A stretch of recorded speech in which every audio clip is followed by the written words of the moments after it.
Hi, I'm Scott Sackett. Today I am reviewing this book, Moebius OEuvres Hermetic. I cannot speak French. If you do and I mispronounce that, I apologize. It's probably very likely that I mispronounced this. This is a French book. It's not available in English. It may be at some point, but it's certainly currently not available in English.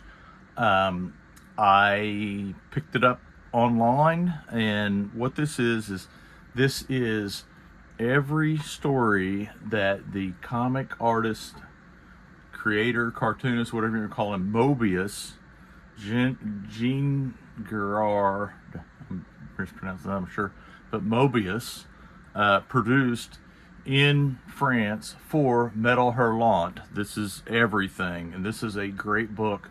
I have a lot of Moebius's work. I have all of the Marvel printed 9, actually there's a 0 and a half, a 0, a half, a 0, or however you want to think of that.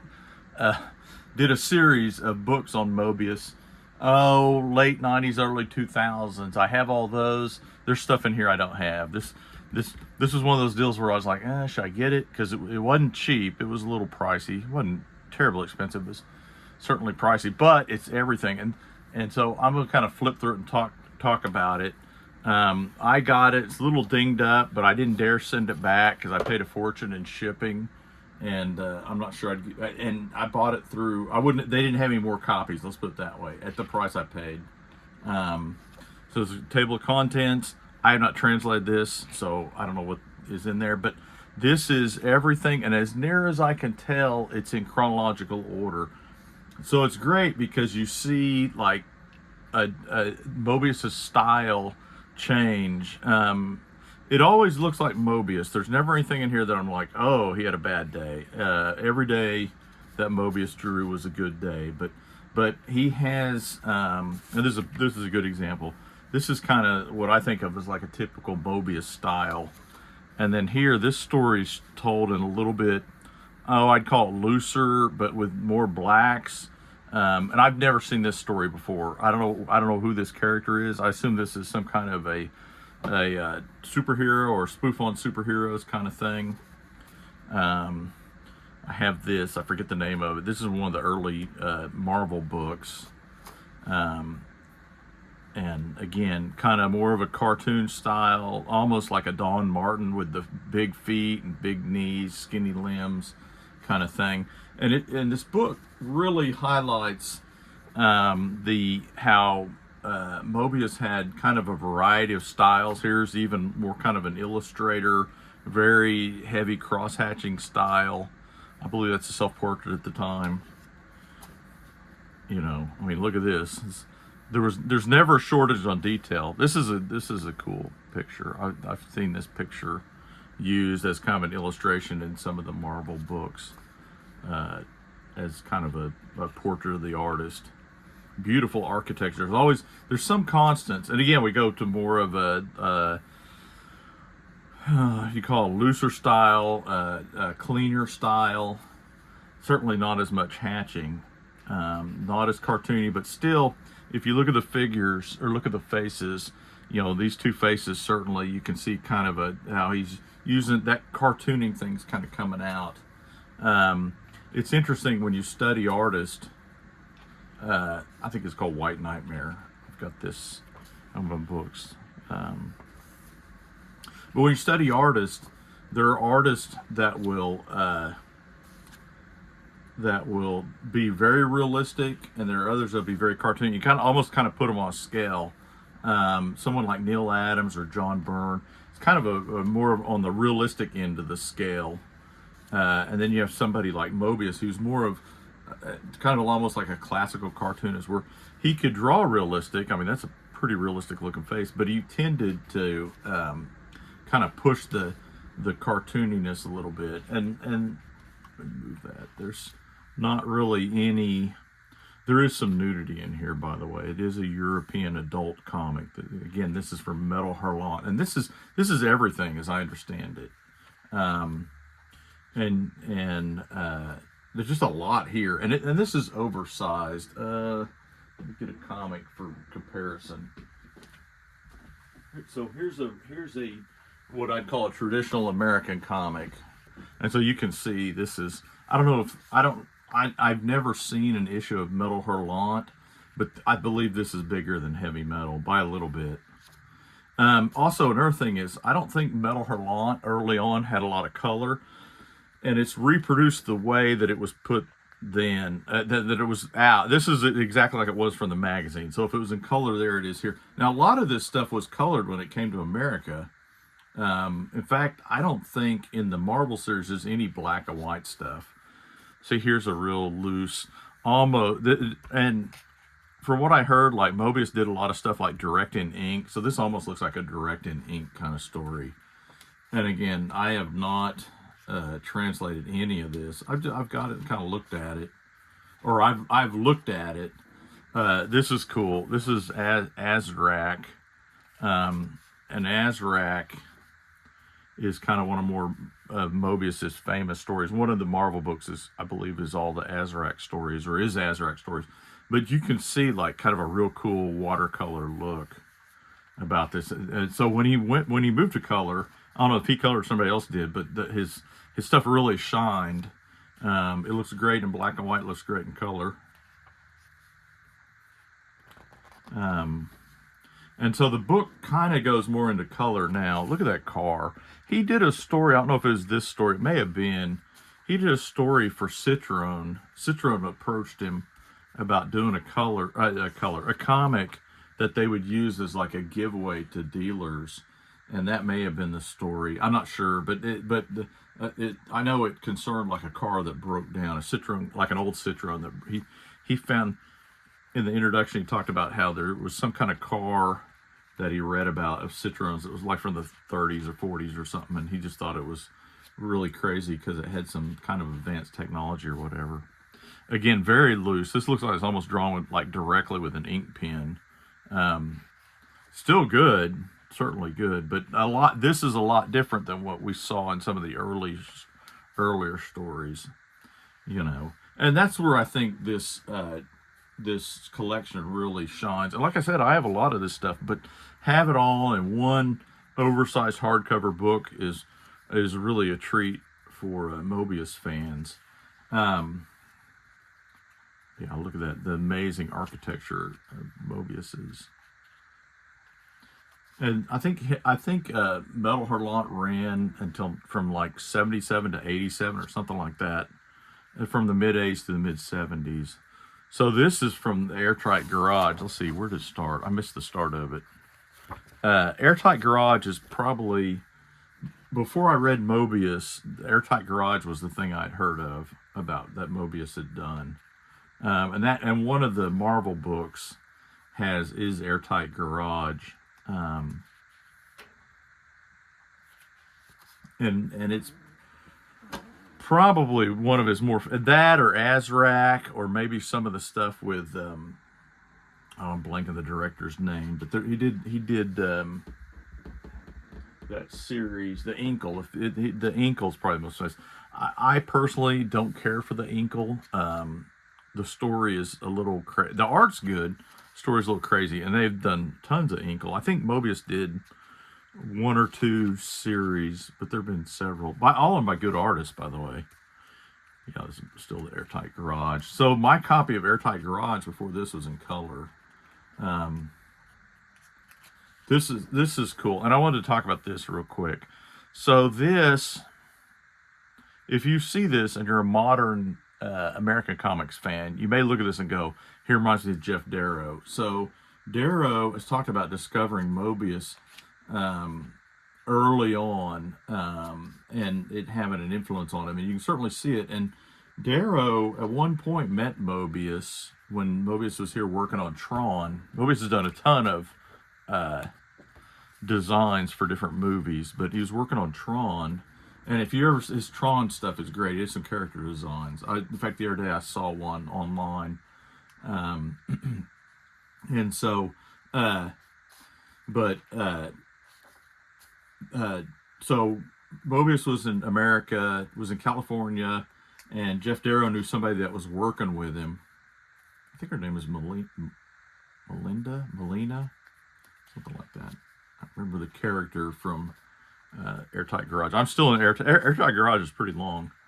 I'll skip through some of it because the style, it's the same.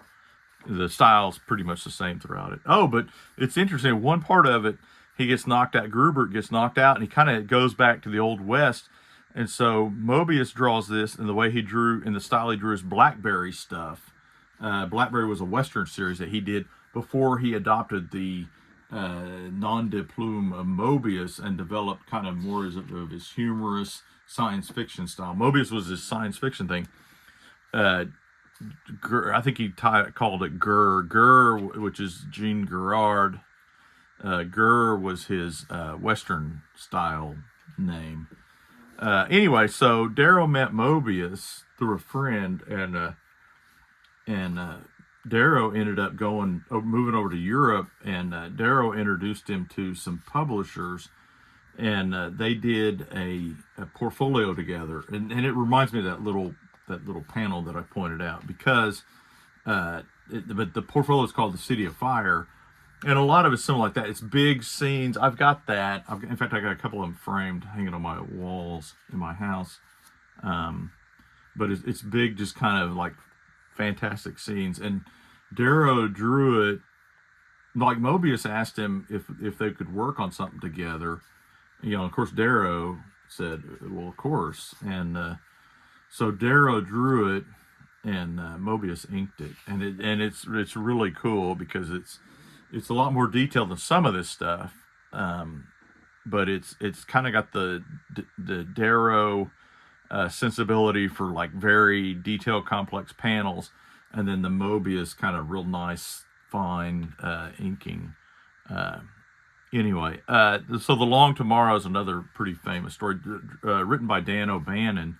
This is kind of a noir kind of story. Oh, and the other thing is a lot of this stuff was serialized, so you'll see like titles every couple of pages. But it was written by Dan O'Bannon. The Long Tomorrow was, because Dan O'Bannon, who of course wrote Alien and was kind of the main forces behind Alien, Dan O'Bannon at some time in the 80s had Jodorowsky, the director, had assembled a group of artists. I think they were all artists, and Dan O'Bannon's an artist, in addition to a writer. But Jodorowsky had assembled this group, and he was going to do an adaptation of Dune. Now, Jodorowsky had never read Dune. He knew about Dune, knew the story, but he had never read it. And just great images here. And we're kind of back in the color stuff. Again, we'll lose the variety of styles, even though they all look like Moebius, but the variety of styles in here is pretty amazing. It kind of shows you how an artist can kind of stretch their style by altering their rendering, but it still kind of looks like them. It's an interesting study in one artist's style and the variety of styles an artist can pull off. Anyway, so Jodorowsky assembled this group of artists, and they were going to adapt Dune, and they traveled around, and they created this huge, I don't know if you want to call it a Bible, but it was all the illustrations and stuff and storyboards and all this stuff. And there's a few of these out there, but it's a big paperback thing. And there's a documentary called Jodorowsky's Dune, which was really worth watching. And I'm trying to think, it was Dan O'Bannon, it was Moebius, it was Geiger, H.R. Geiger, that was part of this group.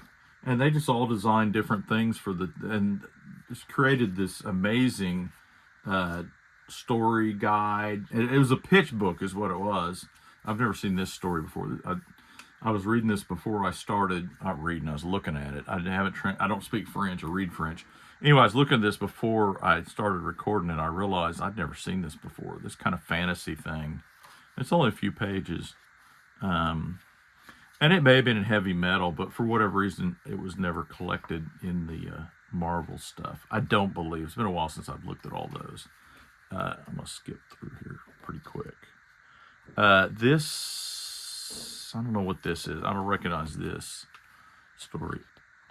It gets into the last one here. There's an Azarak story. This is Ome de Ciguri. This is the man from Ciguri, this is Major Grubert from the Airtight Garage, and Ciguri was his spaceship, and so that's where this came from. And so I don't know. And he did this later because I don't think it's in the Marvel books. Dark Horse did some Moebius stuff. They did these small booklets, and I had the man from Ciguri in that. I think that's the only place I have it. Anyway, there's a Batman type character, which some of that may be why some of this was never collected. I haven't seen this. It's kind of a crazy illustration. Or this. That's cool. I don't know if you can see that. I like that.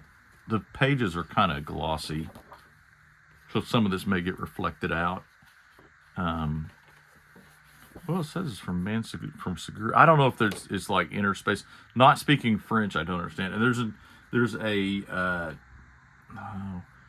there is a afterword that talks about French comics in the 70s.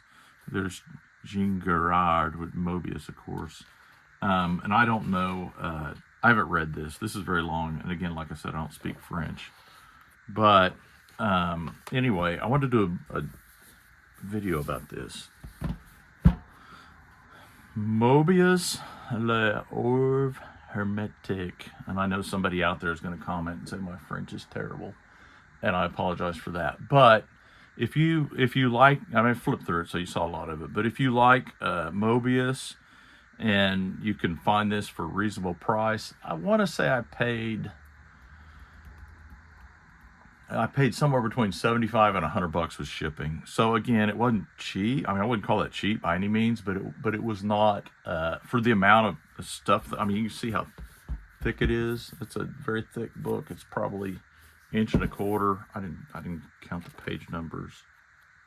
I thought I saw 3 something. 475 pages. Everything that Moebius has done, especially if you don't have the Marvel books. They reprinted Azarak. They've reprinted a few things lately, but COVID kind of put the brakes. They were going to do everything of Moebius's. I think Dark Horse was. I don't know if it's COVID or sales or something kind of put the brakes on it. But if you can pick this up and you like this kind of stuff, I highly recommend it. Anyway, thank you very much for watching. Again, I'm Scott Sackett. If you enjoy this, please listen to some of my other videos and subscribe. I do a lot of stuff about travel stuff, but most of what I do are drawing videos or reviews of art books or this kind of stuff, like comic creators and stuff. But anyway, thank you for watching. Have a good day, and I'll see you later. Bye.